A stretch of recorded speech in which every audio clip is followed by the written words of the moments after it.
चलो अभी हम सिंपली सपोर्टेड बीम का क्वेश्चन डिस्कस करते हैं, जिसमें आपका बीच में लोड लग रखा है at mid point, okay, W, और उसका मिड पॉइंट का डिफ्लेक्शन पूछ रखा है, ठीक है, और थीटा या थीटा बी की वैल्यू पूछ रखी है, ठीक है। तो सबसे पहले तो हम बेंडिंग मोमेंट डायग्राम बनाएंगे, bending moment diagram divided by M by E I,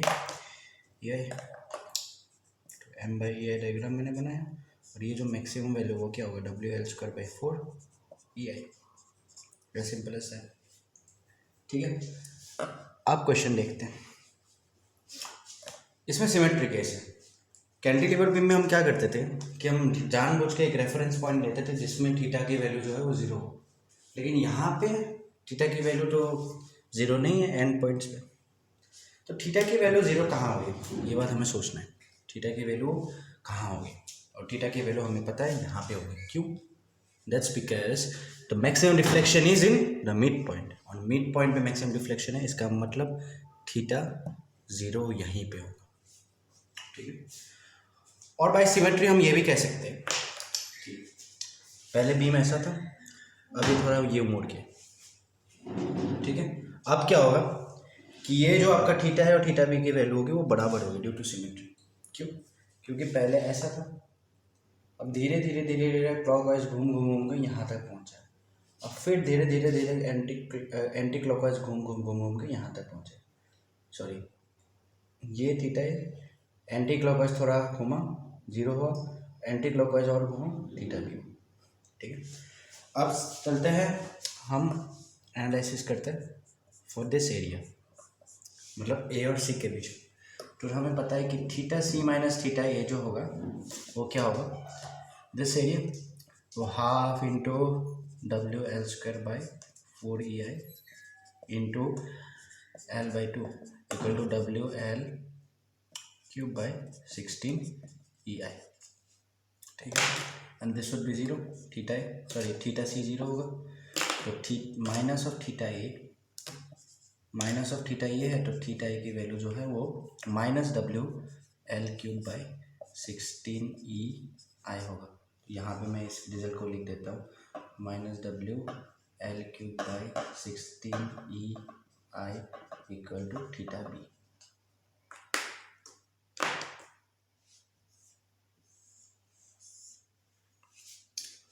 ठीक,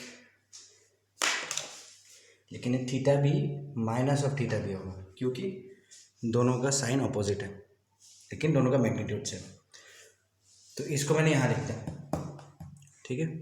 theta equal to minus L cube by 16 है equal to minus of theta B, ठीक। तो ये हमारी एनालिसिस होगी। उसके बाद आगे चलते हैं हम, अभी हमारा काम है डिफ्लेक्शन निकालना। तो डिफ्लेक्शन के लिए क्या करते हैं कि delta of C with respect to tangent है, मतलब ए पे जो टेंजेंट है वो क्या है, ये है। तो ए पे जो टेंजेंट है उसका ए पे जो टेंजेंट है वो ये है, तो सी सेक्शन में सी डैश है ये है। तो इसके रेस्पेक्ट में इस बीम का जो पॉइंट है, ये वाला पॉइंट जो आपको दिख रहा है, ये छोटा सा पॉइंट जो डेल्टा सी ए कहाँ जा रहा है, वो क्या हो, वो हमें बताएगा इस एरिया का मोमेंट अबाउट दिस पॉइंट। तो एरिया तो हमें पता है 16 ई आई इंटू ये एल बाई 6, ये एल बाई 2 है, ठीक है, मैं मेंशन करना भूल गया, यहाँ पे लिख सकते हो, ये एल बाई 2 है और ये भी एल बाई 2 है। तो एल बाई 2 का 1/3 पे लगेगा, तो एल बाई 6, तो ये कुछ हो गया W L 4 divided by 16 E आई, और 1/6 में ऐसे रखता हूँ, ठीक है। अब मुझे डेल्टा सी निकालना है, तो डेल्टा सी के लिए मैं क्या करूँगा कि actual deflection would be equal to, delta C would be equal to tangent का जो पॉइंट है, टेंजेंट का पॉइंट क्या होगा, सी सेक्शन पे सी डैश, इस टेंजेंट के अकॉर्डिंग सी डैश होगा ना। तो theta A into L by 2 जब करूँगा तो मुझे पूरा मिलेगा, ठीक है। तो टेंजेंट का पॉइंट मिल गया, टेंजेंट पे जो इस सेक्शन में पॉइंट है सी डैश, प्लस में क्या करूँगा डेल्टा सी।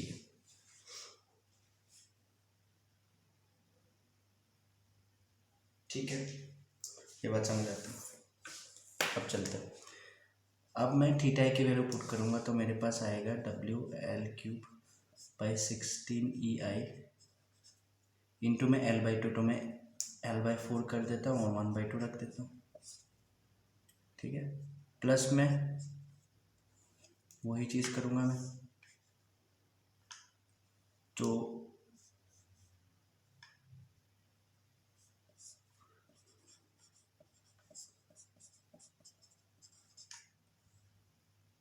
इंटू में 1/6। ठीक है, इसको जब मैं सॉल्व करूँगा तो मेरे पास जो वैल्यू आएगी वो minus of WL4 by 48 EI आ जाता है, और यही हमें निकालना था डेल्टा सी कितने। देख पर तो थीटा है तो नेगेटिव था, उसके वजह से ये नेगेटिव है, लेकिन डेल्टा सी पॉजिटिव था। क्यों? क्योंकि इस टेंजेंट के रेस्पेक्ट में ये जो पॉइंट है ऊपर है तो पॉजिटिव है, लेकिन टेंजेंट खुद नीचे जा रहा था तो ये नेगेटिव था।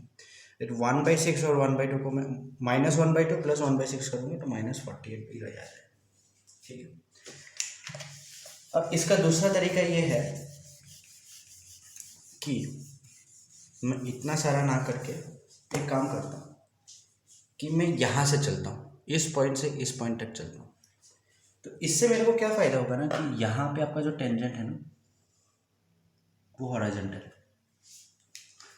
तो जब मैं इधर से यहाँ चलूँगा तो मैंने एरिया ऐसे स्वाइप किया तो मैं इस पॉइंट के ऊपर मोमेंट लूँगा इस एरिया का, और ये मोमेंट क्या बोलेगा delta of A with respect to tangent at C. तो टेंजेंट एट सी तो हॉरिजॉन्टल है, लेकिन इसके रेस्पेक्ट में जो ए की वैल्यू है उसको मैं क्या बोलूँगा delta A with respect to C. और क्या मैं ऐसा कह सकता हूँ delta with respect to C जो होगा राइट वो होगा डेल्टा सी, और यही हमें निकालना है। अब डेल्टा सी की जो वैल्यू होगी वो क्या होगी, ये जो आपका एरिया है, एरिया तो पॉजिटिव है नो डाउट 16EI इंटू में L/3, ये वाला डिस्टेंस L/3 होगा। L/3 कैसे होगा 2/3 times of the breadth of the triangle, it's L/2 breadth, L/3 आ जाता है आपके पास। ठीक है, L/3, तो ये जो चीज़ आएगी आपके पास WL4 बाई 48 EI। समझ लो, देखो एक चीज़ देखो, डेल्टा AC जो आपका पॉजिटिव आ गया, देखो पॉजिटिव का मतलब समझ पा रहे हो, इसका मतलब ये कि reference to the tangent at C ये ऊपर जा रहा है, ए का जो पॉइंट है ऊपर है इसीलिए पॉजिटिव है। लेकिन असल में क्या होगा, असल में अगर मैं बोलूँ कि इस पॉइंट का आप डेविएशन बताओ तो ये नेगेटिव होगा। समझ पा रहे हो, इट्स अबाउट साइन कन्वेंशन।